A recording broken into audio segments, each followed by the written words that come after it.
প্রিয় দেশবাসী, প্রিয় মুসলমান ভাই বোনেরা, আসসালামু আলাইকুম রহমতুল্লাহ বারাকাত। দেশে প্রবাসী আমরা যারা আছি সবার প্রতি আসসালামু আলাইকুম রহমতুল্লাহ বারাকাত। আজকে দেখেন আমাদের বিশ্বের যেই আজকে বিশ্বের যে ঐক্য আস্তে আস্তে শুরু হইতেছে, শুরু হবে। আমি মনে করি যে এই সাথে আমি আরও কয়েকটা বলতে 2041 সালের আগে একটা ঝামেলা বাজাইবে এই ইসরায়েলে। তো আজকে বিশেষ করে আজকে সৌদি আরবকে ধন্যবাদ জানাই, এবং কি আরব আমিরাত কাতারকে ধন্যবাদ যায়। আরব আমিরাত তো হইলো হারামি, আবুধাবি দুবাই হইলো হারামি, এদের কথা বলি লাভ নাই। এরা হইলো ভারতে ইসরায়েলের দালাল, এদের কথা বললে আজকে সৌদি আরবের যখন ঘুম ভাঙলো কাতারে হামলার পরে, আজকে সৌদি আরব পাকিস্তানের সাথে যে চুক্তিটা করছে, পাকিস্তানের সেনাবাহিনী যে শক্তিশালী এবং কি তুরস্কর সেনাবাহিনী যে শক্তিশালী, তুরস্কর গোয়েন্দা বাহিনী যে শক্তিশালী, আজকে সৌদি আরব কাতার তুরস্কর সাথে এবং কি পাকিস্তানের সাথে যে চুক্তি করছে, আমি এই চুক্তির জন্য সৌদি আরবকেও ধন্যবাদ, কাতারকেও ধন্যবাদ। এবং কি দয়া করি তার যেই ইসলামী যেরকম আরব কান্ট্রির মধ্যে আরব নেটো তৈরি করার জন্য যে প্রস্তুতি নিতেছে, আমি এর সাথেও তাদেরকে ধন্যবাদ জানাই। এর সাথে পুনর্গঠন করতে হবে আমাদেরকে, শক্তিশালী হয়ে আরব কান্ট্রিগুলোর শক্তিশালী হয়ে পুনর্গঠন করতে হবে, যেন কোনো রাষ্ট্রে মুসলিম কোনো রাষ্ট্রে কোনো দখলদারীরা আক্রমণ কেউ না করতে পারে। প্রিয় দেশবাসী, এর সাথে আজকে ফিলিস্তিনে ফিলিস্তিনে গণহত্যা চালাইতে আছে, তাদের কেউ নাই, আজকে তাদের জন্য কেউ নাই। তাদের কাছে কে জানে, আল্লাহ আমাদেরকেও এই শক্তি দিতেছে না ওইখানে যে যাবো। আল্লাহ আমাদেরকে কেন এসব পাপের দেশে জন্মগ্রহণ করাইছে? কেন আমাদেরকে এই পাপের দেশে আমাদেরকে জন্মগ্রহণ করাইছে? বিভিন্ন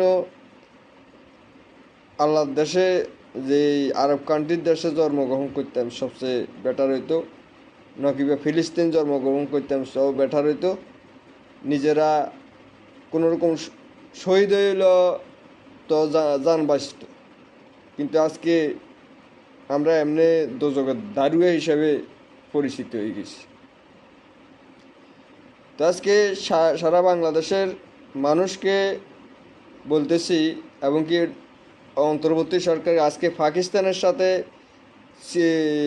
সৌদি আরবে চুক্তি করছে এবং কিবা কাতার চুক্তি করছে। আজকে পাকিস্তান আমাদের দেশে বাংলাদেশে আসছে আমাদের সাথে চুক্তি করার জন্য, আমাদের সেনাবাহিনীকে শক্তিশালী করার জন্য, আমাদের আকাশ প্রতিরক্ষা বাহিনী শক্তিশালী করার জন্য। এখানে এই পররাষ্ট্র উপদেষ্টা ভারতের দালাল রয়ের উপদেষ্টা, এখানে তারা এই বেটু দিছে যেন বাংলাদেশের কাছে ক্ষমা চায়, ক্ষমা নামে একটা নাটক সাজাছে। তো আজকে এই পররাষ্ট্র উপদেষ্টাকে বাংলাদেশ থেকে বিতাড়িত করতে হবে। এই পররাষ্ট্র উপদেষ্টা সহ এই বাংলাদেশে যেই আজকে স্বৈরাচার হইতেছে, আবারও স্বৈরাচার হইতেছে যারা, এই স্বৈরাচারদেরকে বাংলাদেশ থেকে নিশ্চিহ্ন করতে হবে, বাংলাদেশ থেকে বিতাড়িত করতে হবে। বাংলাদেশ থেকে কোনো নাগরিকের অধিকার আদায় করার, নাগরিকের কোন অধিকার হক যেন না খাইতে পারে, এই ব্যবস্থা আমরা করতে হবে। তো প্রিয় দেশবাসী, আপনাদের প্রতি আহ্বান, আপনারা সবাই এক কাতারে থাকবেন, সবাই এক কাতারে থাকি জালিমদেরকে প্রতিহত করতে হবে। আজকে বাংলাদেশে যে এক জালিম আসছে, ওইটা অন্য দেশে হিগে চিকিৎসা করে, এর বাবার দিনের টিয়া দিয়ে হিগে চিকিৎসা করে ওই ফখরুল ইসলাম আলমগীর, এর বাবার দিনের টিয়া। আর এই দেশে বাংলাদেশের মানুষ বাধা নাই গিয়ে বাগা যায়, সিঙ্গাপুর যায়, ওই অস্ট্রেলিয়া যায়, এর চিকিৎসা করে, বিভিন্ন জায়গা থেকে বাবার দিনে হয়েছে দি।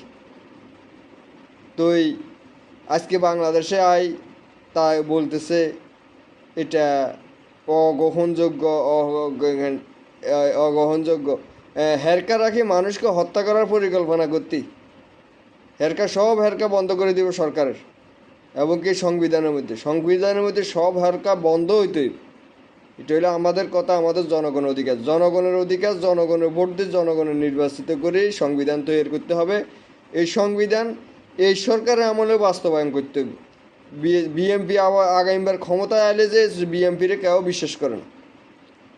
বিএমপি আর ওই আমেরিকার ট্রাম্পের মতো এদেরকে কেউ বিশ্বাস করে না। এগুলো হলো বেইমান। আর ভারতের রয়ের এজেন্ট ওই নরেন্দ্র মোদী আছে না, এদেরকে কেউ বিশ্বাস করবে না। এদের মুখ কথা একরকম, হুঁদে কথা আরেক রকম। তো এদেরকে কেউ বিশ্বাস করবে না। আজকে সারা বাংলাদেশে জনগণের জন্য যে রাস্তায় নামা হয়েছে ইসলামী দলগুলা, আমি মনে করি যে এদেরকে আমরা স্বাগতম জানাই, আবার এদেরকে ধন্যবাদ জানাই। আর অন্তর্বর্তী সরকারকে বলবো, এই ইসলামী দলগুলা যারা যে দাবি